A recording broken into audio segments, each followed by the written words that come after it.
I am a politician by mistake. जब 2829 का था तो मुझे कांग्रेस की टिकट मिली थी। मेरे पिताजी ने मुझे लड़ने नहीं दिया, और अगर मेरे पिताजी जीवित होते तो मुझे कभी चुनाव लड़ने भी ना देते, और अगर नहीं मानता तो आज मैं मेरे ख्याल से 5-6 बार का विधायक होता। आपने अपने पिताजी को निराश नहीं कर दिया? करा होगा निराश। इसके अंदर ये नहीं है कि मेरे साथ जिन लोगों ने नारे लगाए वो लग जाएंगे नौकरी। 1-2 पंचायतें ऐसी हैं जहाँ एक भी सड़क जो है अभी तक नहीं है। पॉलिटिशियंस होते हैं, जितने भी पॉलिटिशियन होते हैं, वो अपने बच्चों को विदेश क्यों भेजते हैं पढ़ाने के लिए? क्या हमारा जो इंडिया है उसका एजुकेशन सिस्टम उतना सही नहीं है? पुराने टाइम में राजनीति ऐसे होती थी, राजनीतिक के घर में जाते थे तो तेरी गाँ का ना क्या है, तेरे मुंडे का ना क्या है, ऐसे करके बेचारे लोगों को। मैंने रिसेंट देखा था कि 4-5 घंटे तक लोगों को एम्बुलेंस नहीं है। तो मेडिकल कॉलेज है, उसमें 2 ही एम्बुलेंस ऐसा कहा जाता है, तो उसको लेकर क्या है? 2 एम्बुलेंसेज और पीपल ऑफ चंबा, उनके लिए सबसे बड़ा चैलेंज क्या है जो वो फेस कर रहे हैं, और उसके लिए आपका सोल्यूशन क्या है? कि ये 500 स्कूल ऐसे थे जहाँ एक भी बच्चा नहीं था और टीचर लगे हुए थे। तो आप अपने क्रिटिसिज्म को या फिर पॉलिटिकल प्रेशर हो तो इसको कैसे हैंडल करते हो? एजुकेशन में क्या कुछ करना चाहिए जिससे हमारा चंबा जो है और ज़्यादा आगे जा सकता है? पार्टीशन से पहले लाहौर से पढ़े हुए थे। लाहौर से पढ़े हुए थे आपके पिताजी? मैंने तो कोई इलेक्शन नहीं लड़ी, मैंने जो पहला चुनाव लड़ा वो MLA का ही लड़ा। बात करी थी अभी एम्प्लॉयमेंट की, लेकिन unfortunately today our Himachal has a lot of unemployment. College के समय क्या आपने छात्र राजनीति में हिस्सा लिया था? मैं यही तो आपको बोल रहा हूँ कि कॉलेज में मैं NSUI के साथ लिंक में था। अभी तो राजनीति के लोग जो हैं वो मंदिरों के चक्कर लगाते हैं, क्योंकि किस्मत जो है वो भी बहुत ज़रूरी है। जैसा पर जब हम ही गपशप मारते हैं आपस में दोस्तों में, तो सब यही बोलते हैं यार एक बार MLA बन गए तो ये हो जाएगा वो हो जाएगा, और कुछ काम ऐसे APMC के अंदर किए जो शायद किसी ने नहीं किए। जय श्री राम दोस्तों, तो आज यहाँ पर एक मेमोरेबल प्लेस है और मेमोरेबल डे भी था, और हमारे साथ हमारे चंबा के सदर विधायक नीरज नायर जी भी विराजमान है। तो इनसे जानेंगे कि आपने जो है अपनी पॉलिटिकल करियर का कोई मेमोरेबल पल हमारे साथ शेयर करना है इस मेमोरेबल डे पर। मेमोरेबल डे तो यही है जब एक इलेक्शन हारने के बाद जब आदमी जीतता है तो नेचुरली वो आपके लिए एक ऐतिहासिक मेमोरेबल डे बनता है, तो वो दिन याद रहेगा, वो तय उम्र। वो दिन आपके लिए मेमोरेबल था? बिल्कुल मेमोरेबल था, और शुरुआत जो है राजनीतिक नेचुरली उसके बाद ही हुई एज एन MLA, और अब काम करने का मौका मिल रहा है और अपनी तरफ से काम करने की कोशिश कर रहे हैं, लोगों के बीच जा रहे हैं। सर, जो यूथ आपको देखता है तो उस यूथ के लिए क्या संदेश रहेगा कि अगर वो पॉलिटिक्स में आना चाहता है, वो आपकी तरह MLA बनना चाहता है, तो उसे अपने विद्यार्थी जीवन में और विद्यार्थी जीवन के बाद क्या ऐसे कार्य करने चाहिए और क्या उसकी दिनचर्या रहनी चाहिए? क्या मेरा ऐसा मानना है कि किसी आदमी ने भी सक्सेसफुल होना है, राजनीति का क्षेत्र हो, स्पोर्ट्स का क्षेत्र हो, पढ़ाई का क्षेत्र हो, सबसे पहले लाइफ शुड बी डिसिप्लिन। आपको डिसिप्लिन में रहना पड़ता है, आपको आपकी दिनचर्या एक जो है ठीक ढंग से होनी चाहिए। इफ़ यू आर डिसिप्लिन्ड तभी आप जो है जीवन के किसी भी क्षेत्र में, राजनीति हो, स्पोर्ट्स हो, पढ़ाई हो, कोई भी क्षेत्र हो, discipline is the first thing and which is a very difficult thing. Discipline होना एक आसान काम नहीं है, अपने आप को डिसिप्लिन रखना एक बहुत मुश्किल काम है, और जो इस काम को अचीव कर लेता है, मुझे लगता है कोई भी ज़िंदगी में कोई भी राह में जो है, सिंगर हो, डांसर हो, म्यूजिशियन हो, टीचर हो, राजनीतिज्ञ हो, कोई भी हो, वो मेरे ख्याल से ऐसे आगे बढ़ता है।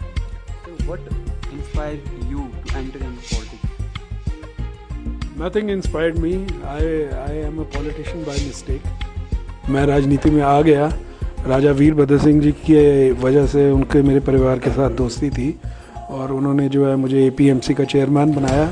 मैं कांग्रेस पार्टी से संबंध रखता हूँ, मेरा पूरा परिवार कांग्रेस पार्टी से संबंध रखता है, और मैं बहुत पुराने टाइम से कांग्रेस पार्टी के साथ जुड़ा था। जब वो 2012 में मुख्यमंत्री बने तो उन्होंने मुझे जो है APMC का चेयरमैन बनाया, और जब मैं चेयरमैन बना तो मुझे फिर राजनीति के अंदर रुचि होने लगी, क्योंकि मैंने जब बतौर चेयरमैन कम से कम, आज भी जब मैं मीटिंग के अंदर बैठा था, मैंने कम से कम मेरे ख्याल से 70 लोगों को जो है APMC के अंदर एम्प्लॉयमेंट दी, और APMC के कई कलेक्शन सेंटर्स खोले, और कुछ काम ऐसे APMC के अंदर किए जो शायद किसी ने नहीं किए, क्योंकि मेरे अच्छे संबंध थे राजनीतिज्ञों के साथ, पारिवारिक संबंध थे, नॉट पॉलिटिकल, पारिवारिक संबंध से, तो अच्छे काम उभर के आए। और उसी वजह से जब मैं 2017 में जब मेरे को टिकट मिली तो मैं मात्र 1800 वोटों से हारा, हालांकि मेरे को राजनीति का ABCD जो है पता नहीं था। बात ये होती है कि क्या बोलते हैं उसको, कर्म करे करे चल, फल की इच्छा मत कर। कर्म करते चलो, फल की इच्छा मत करो। कर्म आप सही करोगे तो फल भगवान जो है वो अपने आप देता है। मुझे लगता है कि जब मैं हारा तो फिर 5 साल भी जो है मैं डटा रहा, मैंने फील्ड नहीं छोड़ी। और कितने वोटों से थे अभी रिसेंट? अभी तो मैं तकरीबन 8,000 वोटों से जीता था और पिछली बार 1,800 से हारा था। आज जीत तो खैर राजनीति के पहलू हैं, राजनीति के अंदर कई चीज़ें होती हैं, ये ज़रूरी नहीं है जो ज़्यादा काम करता है वही जीतता है। राजनीति में मत्था है, कौन खड़ा है, क्या है, देयर मेनी फैक्टर्स। तभी तो राजनीति के लोग जो हैं वो मंदिरों के चक्कर लगाते हैं, क्योंकि किस्मत जो है वो भी बहुत ज़रूरी एक फैक्टर है राजनीति के अंदर। आप किस्मत को मानते हो? डेफिनेटली। देखो 99% प्रिजर्वेशन, हार्डवर्क और 1% तो किस्मत है। लोग पूरा काम करके भी, सब कुछ करके भी कई बारी रह जाते हैं, वो किस्मत का ही खेल है। अब क्या बोल सकते हैं इसके ऊपर। फाइनल संदेश क्या रहेगा यूथ के लिए जो इस लाइन में आना चाहते हैं? मेरा फाइनल संदेश यूथ के लिए यही रहेगा कि इस लाइन के अंदर अगर आपने आना है तो एक सेवक के रूप में सोच के आओ। राजनीति के अंदर मैं अक्सर देखता हूँ लोगों को, वो राजनीति के अंदर सेवक के तौर पर सोच के नहीं आते हैं। मैं किसी पर्टिकुलर आदमी का नाम नहीं लेता, पर जब हम ही गपशप मारते हैं आपस में दोस्तों में तो सब यही बोलते हैं यार एक बार एमएलए बन गए तो ये हो जाएगा, वो हो जाएगा। मेरे को ऐसा लगता है ये सोच लेके नहीं आना चाहिए, कर्म करने की सोच रखनी चाहिए और ये चीज़ें साथ में आती हैं फिर। तो ये चीज़ें फिर साथ में आती हैं। यश शौर्य जो है ये तो जब आप आगे बढ़ते हो और अगर आप सही रास्ते के ऊपर चले हो तो यश और शौर्य जो है वो इसके साथ आता है। लेकिन आप ये सोच के नहीं चल सकते कि मैं इसलिए यार राजनीति में आऊँ कि मैं यश प्राप्त करना चाहता हूँ, मैं शौर्य प्राप्त करना चाहता हूँ। आप कर्म करे चलो, जैसे मैंने आपको कहा, कर्म करे चलो और फल जो है ऊपर वाला हमेशा देता है। बाकी मेहनत जो है वो सबसे इम्पोर्टेंट चीज़ है और उसके बाद किस्मत साथ में। आपने बात करी थी अभी एम्प्लॉयमेंट की, लेकिन unfortunately today our Himachal has a lot of unemployment. तो उसको टैकल करने के लिए कि यूथ को एम्प्लॉयमेंट मिले, उसके लिए क्या आपके स्टेप्स हैं, क्या आपके प्लान्स हैं? मैं एक चीज़ हमेशा बोलता हूँ, मेरे पास कम से कम पता नहीं कितने लोग जो हैं एम्प्लॉयमेंट के लिए आते हैं। इलेक्शन के टाइम में भी आए, अब भी आए, और मैं बोलता हूँ कि ये मेरे लिए संभव नहीं है कि मैं इतने लोगों को एम्प्लॉयमेंट दे सकूँ। अगर मैं जितने लोग मेरे पास आए हैं और जिन्होंने मेरे को अपना बायोडेटास दिए हैं, अगर मैं बोलूँगा कि मैं अपने बचे हुए 2 साल के कार्यकाल में इतने लोगों को एम्प्लॉयमेंट दे सकता हूँ तो नहीं दे सकता। ये एक सच्चाई है और कोई भी नहीं दे सकता। हम ये है कि हम एम्प्लॉयमेंट क्रिएशन कर रहे हैं। अभी जैसे IPH के अंदर जॉब निकली है, अभी 300 नर्सेज की अभी आउटसोर्स के इंटरव्यू हुए हैं। अभी NHM के थ्रू 300 और नर्सेज रखी जा रही हैं, 1600 जो है टीममेट्स रखे जा रहे हैं, वन मित्र रखे गए हैं। अब जैसे वन मित्र रखे गए हैं, ये नौकरियां जो हैं सरकार ने क्रिएट की हैं, पर ये जो नौकरियां हैं ये प्योरली ऑन मेरिट है। इसके अंदर ये नहीं है कि मेरे साथ जिन लोगों ने नारे लगाए वो लग जाएंगे नौकरी। जो पात्र हैं वो लगे, चाहे किसी भी पार्टी से हो। कुछ धांधली नहीं है इसमें? लोग बोलते हैं कि धांधली है, आपने देखा होगा, पर मुझे लगता है कि अगर धांधली हुए तो आजकल सारा दुनिया बहुत पढ़ लिख गई है। कॉलेजेस हर डिस्ट्रिक्ट के अंदर 6-6 कॉलेजेस हैं, बच्चे +2 हैं, बच्चे बड़े एजुकेटेड हैं। गांव के बच्चे आजकल मैं स्कूल्स के अंदर जाता हूँ, हाईली एजुकेटेड, हाईली टैलेंटेड। आप किसी को बरगला नहीं सकते, आप किसी को फुसला नहीं सकते हैं। आपने कॉलेज की बात करी, तो कॉलेज के समय क्या आपने छात्र राजनीति में हिस्सा लिया था? यही तो आपको बोल रहा हूँ कि कॉलेज में मैं NSUI के साथ लिंक में था, पर मैं राजनीति में बिल्कुल इंटरेस्ट नहीं रखता था। जरा भी दायित्व नहीं था, सिर्फ NSUI का मेंबर था। उसके ऊपर मैंने कभी कोई इलेक्शन नहीं लड़ी। मैंने जो पहला चुनाव लड़ा वो MLA का ही लड़ा, इससे पहले कभी कोई चुनाव लड़ा नहीं। और अगर मेरे पिताजी जीवित होते तो मुझे कभी चुनाव लड़ने भी ना देते, क्योंकि उनकी इच्छा थी कि मैं कभी राजनीति में ना आऊँ। जब उनका स्वर्गवास हो गया उसके बाद मैं राजनीति में आया, वरना चंबा में। तब आपने अपने पिताजी को निराश नहीं कर दिया? करा होगा निराश, पर मैंने उनके स्वर्गवास के बाद मैं राजनीति में मैंने एंट्री ली। जब तक वो जीवित थे तो मुझे टिकट मिली थी, और मेरे को सिंगल टिकट कांग्रेस की मिली थी, तो उन्होंने बोला कि राजनीति में आपको जाने की ज़रूरत नहीं। क्या रीज़न हो सकता है उसकी? अब उनकी अपनी सोच थी, शायद मुझे लगता है कि मैंने उनका कहना मान लिया, और अगर नहीं मानता तो आज मैं मेरे ख्याल से 5-6 बार का विधायक होता। अब ये तो बोलना बहुत मुश्किल है। उनकी अपनी विचारधारा थी, वो नेहरूवियन थिंकिंग के आदमी थे, पार्टीशन से पहले लाहौर से पढ़े हुए थे। लाहौर से पढ़े हुए थे आपके पिताजी? नेचुरली ग्रेजुएट फ्रॉम लाहौर, उस टाइम के गोल्ड मेडलिस्ट थे इकोनॉमिक्स के, तो बहुत पढ़े लिखे व्यक्ति थे। तो राजनीति का उनका राजनीति का अपना एक्सपीरियंस है। और आज अगर मैं राजनीति में जीत रहा हूँ तो बिना उनके आशीर्वाद के मैं सोच भी नहीं सकता जीत रहा।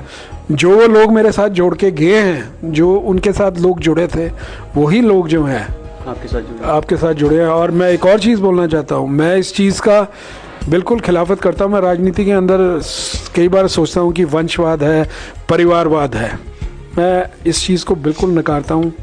नेपोटिज्म जिसे बोलते हैं। मैं आपको एक बात बताता हूँ, मेरा ऐसा मानना है, जैसे मैं तो 30 साल बाद आया, अपने फादर के राजनीति छोड़ने के 30 साल बाद आया। अभी आप कितने साल के हैं? अभी मैं 54 का हूँ। मैं बड़े लेटर पार्ट में आया हूँ। मैं जब 28-29 का था तो मुझे कांग्रेस की टिकट मिली थी, मेरे पिताजी ने मुझे लड़ने नहीं दिया। पर मैं वैसे आपको एक चीज़ बता रहा हूँ, कालत के अंदर, डॉक्टरी के अंदर, राजनीति के अंदर, अगर आपके अंदर काबिलियत है तो ही आप आगे बढ़ सकते हैं।